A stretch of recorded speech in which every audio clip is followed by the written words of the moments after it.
नमस्कार दोस्तों, आप लोग बिल्कुल सही सुन रहे हो। रिसेंटली क्या हुआ है कि ऑस्ट्रेलिया के अंदर मालाबार एक्सरसाइज हो रही थी और इसी मालाबार एक्सरसाइज के समय पर चाइना ने अपनी लगभग 300 सैटेलाइट की नजरें ऑस्ट्रेलिया की तरफ कर दी। यानी कि मालाबार एक्सरसाइज के ऊपर नजर रखने का प्रयास स्पेस से इस बार चाइना द्वारा किया गया। अब बात आती है कि मालाबार एक्सरसाइज क्या है जिसके ऊपर नजर रखी जा रही है, ऐसी तो क्या इंपॉर्टेंट है। 1992 इंडिया और यूनाइटेड स्टेट्स के द्वारा मालाबार एक्सरसाइज की शुरुआत की गई थी। उसके बाद में जापान इस एक्सरसाइज के अंदर जुड़ा था। 2008 के बाद से ऑस्ट्रेलिया को भी कहा जा रहा था कि मालाबार एक्सरसाइज का पार्ट हो जाओ। हालांकि ऑस्ट्रेलिया जो है वो उसका पार्ट नहीं हो रहा था। उसके बाद में 2020 के अंदर ऑस्ट्रेलिया ऑफिशियली मालाबार एक्सरसाइज का एक परमानेंट मेंबर जो है बन गया था। ऑस्ट्रेलिया जब मालाबार एक्सरसाइज का परमानेंट मेंबर बना, उसके बाद आप देख सकते हो इंडिया, जापान, अमेरिका और ऑस्ट्रेलिया, ये सब क्वाड देश हैं और यही क्वाड देश आपस में मिलकर मालाबार एक्सरसाइज करते हैं। इसी कारण से ये मालाबार एक्सरसाइज क्वाड की एक्सरसाइज भी कहलाती है।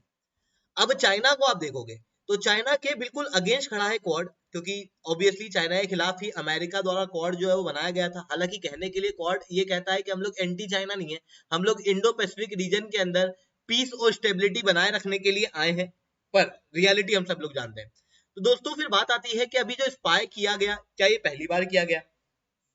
इस स्पाई करने से क्या क्या असर पड़ सकता है इंडिया की जियोपॉलिटी के ऊपर और स्पेस के ऊपर, उसे मैं शुभेंद्र चौहान आप लोगों के साथ में डिस्कस करूंगा। बट उसके पहले आप लोग मेरे साथ में SRC10 टेलीग्राम ग्रुप के ऊपर जुड़ सकते हो। मेरे क्लास की अपडेट, पीपीटी, पीडीएफ सब कुछ आपको यहाँ पे मिल जाता है। इसके अलावा दोस्तों अगर आप लोगों को यूपीएससी सीएससी की तैयारी करना है तो दोस्तों आप हम लोगों के साथ में उड़ान बैच के अंदर जुड़ सकते हो, जहां पर इंडिया के टॉप एजुकेटर आप लोगों को पढ़ाएंगे। वो एजुकेटर जिन्होंने ये टॉपर्स जो है वो इस देश को दिए हुए हैं। उड़ान बैच की लास्ट बैच जो है वो अभी शुरू होने वाली है 31 अगस्त तक। 1 सितंबर से ये बैच शुरू हो जाएगी। उसके बाद हम लोग कोई इनरोलमेंट नहीं लेंगे। ये हमारी आखिरी बैच इस साल की होने वाली है। तो अगर आप लोगों को उड़ान बैच के अंदर जुड़ना है तो हरी अप, अभी जाओ सब्सक्राइब करो और SRC10 कोड का प्रयोग करो, जिसके बाद में आप लोगों को मेरे द्वारा बनाना मेंटरशिप, साथ में अन अकेडमी के ऊपर डायरेक्ट डिस्काउंट जो है अवेलेबल होंगे। उड़ान बैच के अंदर आप लोगों को 900 से ज्यादा लाइव क्लासेस मिलेंगी। इंडिया के टॉप एजुकेटर से पढ़ने का मौका मिलेगा। मेंस और प्रीलिम्स की टेस्ट सीरीज आपको दी जाएगी। टॉपर्स द्वारा आप लोगों की क्लासेस की जाएंगी। ये सब कुछ आपको केवल 9,999 के अंदर पड़ेगा। ठीक है। इसके अलावा अगर आप लोग हिंदी मीडियम के हो तो आप लोग बोध बैच के अंदर जुड़ सकते हो। अगर आप ऑप्शन लेना चाहते हो तो ऑप्शन के अलग से हम लोगों के पास में PSIR, ज्योग्राफी, हिस्ट्री और एंथ्रोपोलॉजी के ऑप्शन अवेलेबल है। प्राइजेस आपकी नजरों के सामने है। अगर आपको चाहिए कि जीएस का उड़ान या बोध बैच साथ में ऑप्शनल बैच ये दोनों ले लो तो आप वो दोनों भी ले सकते हो। आपको 16,999 के अंदर पड़ेगा। आपको चाहिए कि अगले 2 साल तक पाथफाइंडर के द्वारा कोई भी कोर्स लेके आए जाए, उन सबका एक्सेस आपको मिले। चाहे हमारा भविष्य के अंदर एक क्रैश कोर्स आएगा, वो अभी एनसीईआरटी के कोर्सेज वगैरह चल रहे हैं वो, और अभी जो हम लोगों की उड़ान बोध बैचेज हैं वो सारे ऑप्शनल के कोर्सेज, ये सब आपको अवेलेबल हो सकते हैं केवल 19,999 के अंदर अगले 2 साल तक। आप पाथ फाइंडर पास के अंदर इनरोल कर सकते हो। यहाँ पे आपको SRC10 कोड को याद रखना है, ठीक है, जिसके जरिए आपको डिस्काउंट और मेरे द्वारा वन ऑन वन मेंटरशिप मिलेगी। चलिए दोस्तों, आप समझने का प्रयास करते हैं पे हुआ क्या। देखो, चाइना जो है वो एक ऐसा देश है जो जब युद्ध पे उभर के आता है तो केवल एक फ्रंट के ऊपर युद्ध नहीं करता, ये मल्टीपल फ्रंट के ऊपर युद्ध करता है। और इस फ्रंट के अंदर वो स्पेस का प्रयोग भी करता है, इसके अंदर ये डिफेंस का प्रयोग भी करता है, इसके अंदर ये एयरफोर्स का प्रयोग भी करता है, इसके अंदर यही साइबर चीजों का प्रयोग भी करता है। इवन साइ वॉरफेयर भी इसी के द्वारा लड़ी जाती है। मतलब जो फ्रंट मिले उसके ऊपर युद्ध कर लो, इस तरीके से चाइना का एटीट्यूड देखने को मिलता है। इसी कारण से है ना, एक अनोइंग एक्टिविटी चाइना अधिकता करता हुआ दिखाई देता है। जब भी कोई देश कुछ नई एक्सरसाइज कर रहा होता है, कोई नया डिफेंस के अंदर डेवलपमेंट कर रहा होता है, उसके ऊपर चाइना जो है वो नजर रखने का प्रयास करता है। जैसे थोड़े समय पहले ऑस्ट्रेलिया के अंदर ही एक एक्सरसाइज हुई थी जिसके अंदर लगभग 13 देशों को बुलाया गया था। वहां पर भी चाइना ने अपनी 3 जियो स्टेशनरी सैटेलाइट को तैनात कर दिया था उस जगह पे नजर रखने के लिए। इवन एक स्पाई शिप भी वहां पर भेजने का प्रयास जो है वो चाइना द्वारा किया गया था।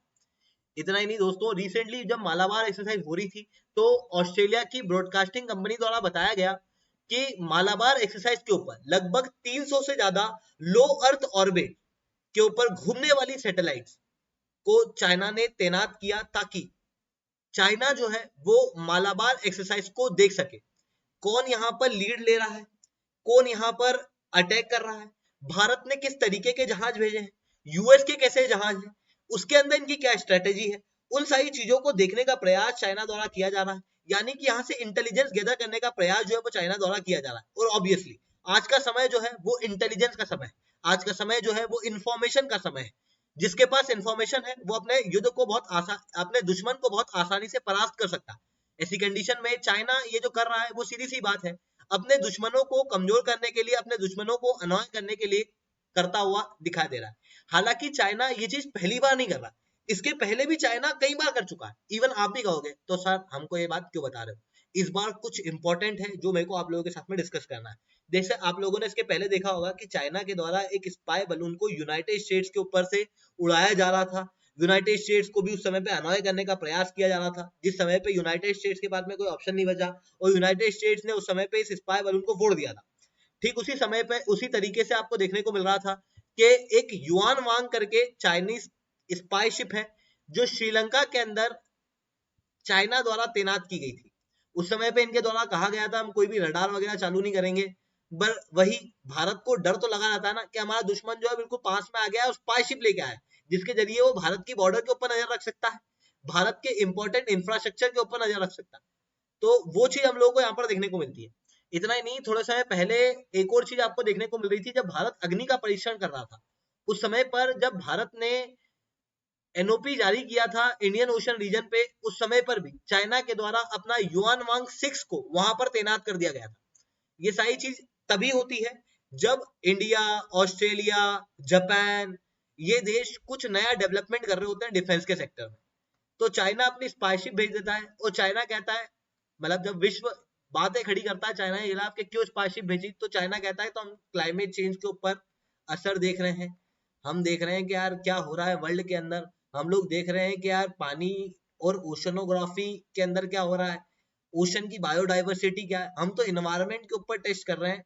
पर ये इन्वायरमेंट का टेस्ट चाइना को तभी याद आता है जिस समय पर क्वाड देश कुछ नया डिफेंस के अंदर डेवलपमेंट कर रहे होते हैं। पर हर बार जब चाइना कर रहा है तो इस बार ये लेक्चर बनाने की आवश्यकता क्यों लगी, क्योंकि इस बार चाइना ने कुछ अलग किया है। हर बार चाइना अपनी स्पाईशिप की मदद लेता था, इस बार चाइना ने सैटेलाइट का प्रयोग किया है। सैटेलाइट का प्रयोग क्या, यानी कि स्पेस का प्रयोग करता हुआ चाइना जो है वो दिखाई दिया है। स्पेस का ये वेपनाइजेशन है क्लियरली, और ये बहुत ज्यादा घातक आने वाले समय में साबित हो सकता है। ऐसा मैं क्यों कह रहा हूं, क्योंकि धीरे धीरे करके अब स्पेस भी युद्ध क्षेत्र बनता हुआ दिखाई देने लगा है। ऐसा क्यों, क्योंकि आप समझने का प्रयास करना, सबसे पहले हम लोग जमीन पे लड़ते थे, फिर हम पानी पे लड़ने लगे, फिर उसके बाद हवा में लड़ने लगे, फिर उसके बाद में अब अगला जो दौर है वो स्पेस पे लड़ने का होने वाला है। साइबर वगैरह के ऊपर, इंटरनेट वगैरह के ऊपर भी हमारी लड़ाइयां जो है वो चली रही है। ऐसी कंडीशन के अंदर देखो, धरती के ऊपर तो हम लोगों ने बहुत सारी दिक्कतें खड़ी कर दी हैं, पर हमारी इन हरकतों की वजह से स्पेस के ऊपर भी कई सारी प्रॉब्लम जो है वो क्रिएट होती हुई दिखाई दे रही है। जैसे क्या होता है, सैटेलाइट के जरिए किसी देश के द्वारा, जैसे मान लो चाइना है, वो अगर भारत के ऊपर लगातार नजर रख रहा है तो ऑब्वियसली भारत को वो चीज पसंद नहीं आएगी। किसी समय में भारत सोचेगा कि एक्शन ले ले, तो भारत अपनी एंटी सैटेलाइट मिसाइल सिस्टम या एंटी सैटेलाइट कोई भी वेपन का प्रयोग करके चाइना की सैटेलाइट को तोड़ देगा। फिर चाइना उसका बदला लेगा, वो फिर भारत की सैटेलाइट को तोड़ने जाएगा। इस तरीके से स्पेस वॉरफेयर छिड़ सकता है, और जब स्पेस वॉरफेयर छिड़ेगा तो उसकी वजह से क्या होगा, स्पेस के अंदर डेब्रीज जो है वो और ज्यादा बढ़ती चली जाएगी। डेब्रीज क्या, स्पेस के अंदर कचरा। ऑलरेडी 2015 तक स्पेस के अंदर पहले ही बहुत ज्यादा कचरा हो चुका है। 1957 के अंदर धरती कुछ ऐसी दिखा करती थी, 1992 में ऐसी, और 2015 तक ऐसी दिखने लगी है। ऑलरेडी हम लोगों को अगर कोई सैटेलाइट अंतरिक्ष में लॉन्च करना होता है तो हम लोगों को बहुत ज्यादा नजर रखनी पड़ती है स्पेस के अंदर उड़ रहे इस कचरे से, क्योंकि ये कचरा जब हमारी सैटेलाइट से टकराता है तो ऐसी कंडीशन में ये हमारी सैटेलाइट को तोड़ सकता है। फिर ये सैटेलाइट मान लो टूट के 10 टुकड़ों में बटी, तो वो कचरा और ज्यादा बढ़ जाएगा स्पेस के अंदर, फिर वो भविष्य के सैटेलाइट के ऊपर असर डालेगा, फिर भविष्य में सैटेलाइट टूटी तो टोटल 20 टुकड़े हो गए। इस तरीके से स्पेस के अंदर कचरा जो है वो बढ़ता चला जा रहा है। इवन जो पुराने स्पेस के अंदर सैटेलाइट हम लोगों ने भेजे, उनके कचरों को भी हम लोगों ने कहीं अलग निकाला नहीं, जिसके कारण से स्पेस जो है वो इस तरीके से दिखाई देने लगा है। ऐसी कंडीशन अगर चलती रही तो आने वाले समय में स्पेस के अंदर सैटेलाइट तो नहीं दिखेगी, केवल कचरा ही दिखाई देगा, जो कि पूरे विश्व के लिए काफी ज्यादा घातक हो सकता है। क्योंकि साइंस और टेक्नोलॉजी का डेवलपमेंट हम लोग ह्यूमन के डेवलपमेंट के लिए करते हैं। स्पेस का डेवलपमेंट हम लोगों ने ह्यूमन के डेवलपमेंट को करने के लिए किया था। हम लोगों ने स्पेस के इतिहास को जानने के लिए, धरती की चीजों को जानने के लिए, डिजास्टर को जानने के लिए किया था, ना कि स्पेस का प्रयोग इस युद्ध के लिए करने के लिए हम लोगों ने स्पेस के अंदर सैटेलाइट वगैरह भेजी थी। पर आज के समय पे स्पेस का प्रयोग जो है वो युद्ध क्षेत्र के रूप में यूज होने लगा है। हालांकि इंटरनेशनल लेवल पे भी देखें तो कई सारी स्पेस की ट्रीटीज हैं, पर स्पेस के वेपनाइजेशन को लेके, स्पेस के वॉरफेयर को लेके कोई भी ट्रीटी अभी तक साइन नहीं हुई है। जैसे 1967 के अंदर आउटर स्पेस ट्रीटी साइन की गई थी कि किस तरीके से बाहर स्पेस के एक्सप्लोरेशन किए जाए, उसको करने के लिए 1968 के अंदर रेस्क्यू एग्रीमेंट किया गया था किसी भी एस्ट्रोनॉट जो अगर स्पेस के अंदर फंस जाता है उसे बचाने के लिए। अगर कोई भी स्पेस के अंदर चीज है, उसकी वजह से धरती के ऊपर कोई नुकसान होता है, किसी देश का कोई नुकसान होता है, तो उस नुकसान की भरपाई कौन करेगा? लाइबिलिटी किस पे आएगी? उसके लिए लाइबिलिटी कन्वेंशन भी है, रजिस्ट्रेशन कन्वेंशन भी है, किसी भी चीज को स्पेस पे भेजने के पहले किस तरीके से रजिस्ट्रेशन करना है, मूल्स एग्रीमेंट भी है। पर स्पेस के वेपनाइजेशन और स्पेस के वॉरफेयर के लिए कोई भी एग्रीमेंट देखने को नहीं मिल रहा है। हालांकि इंटरनेशनल लेवल पे ये बहुत हॉट टॉपिक आज है, जिस समय पे यूनाइटेड नेशन और वर्ल्ड की अलग अलग संस्थाएं इस चीज के ऊपर चर्चा कर रही है कि किस तरीके से स्पेस के वेपनाइजेशन और स्पेस के वॉरफेयर को रोका जाए। ठीक है दोस्तों, तो आज के लिए इतना ही रखते हैं। लेक्चर अच्छा लगा हो तो लाइक करना, लेक्चर बहुत अच्छा लगा हो तो SRC10 कमेंट करना। अनअकैडमी के ऊपर या पाथफाइंडर के ऊपर आप कोई भी सब्सक्रिप्शन लेते हो तो आप लोग SRC10 कोड का प्रयोग कर सकते हो, जिसके बाद में आप लोगों को मेरे द्वारा वन ऑन वन मेंटरशिप साथ में अनअकैडमी के ऊपर डायरेक्ट डिस्काउंट जो है वो अवेलेबल होगी। दोस्तों आज के लिए इतना ही। That's all from my side. Jai Hind, जय भारत।